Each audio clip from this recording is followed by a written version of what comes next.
Hey everybody, Bones here, Bones Garage, just bringing you update what's going on at the garage. So, 2010 Jeep Wrangler JK 4-door. We now have all of the front suspension completely taken out. Everything, from the steering all the way down to the axles, they are completely taken out. We also have cut out some of the old suspension mounting points, and that's one of them right there. You can see that, where we had to end up taking and cutting that whole section of a mounting point out. And on this side, same thing. Cut that whole section of the mounting point out. There was one other mounting point right here that we had to cut out. So that got cut out, and the same thing on this side. The mounting point right there got cut out, and this one gets kept because that's where the new bracket goes into. It's the locating pin for that new bracket. I also wanted to show you over here, that is the new system, as I showed you the other day. But here are all the old parts that we have taken out. We have the 2 springs and the 2 shock absorbers. Those are the old ones. There are the new springs and shock absorbers, also known as coilovers. It's got a dual spring on it. The springs are separated at the middle right here.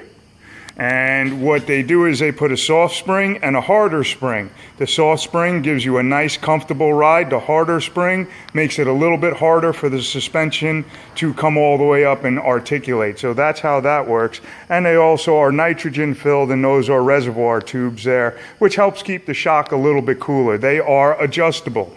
The next thing I wanted to show you are the parts that we cut off, the suspension, the old suspension locating mounts that were on the frame, and we cut all those off. And then right there are the lower control arms. Those are the upper control arms for the front axle. And that piece right there is the steering drag link. So that will be going back in. But one of the things you can see here is the difference between the lower control arm lengths. And that's why it's called a long arm suspension system.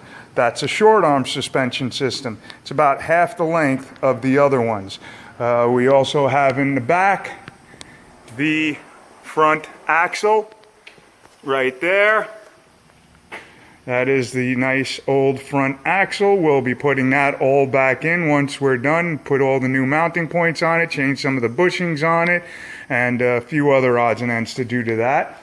And then the next thing after we get the front end done, we will be coming back here and removing all the suspension and axle out of the rear end of the truck. So that's about what's going on, guys. I will talk to you soon. Have a good one.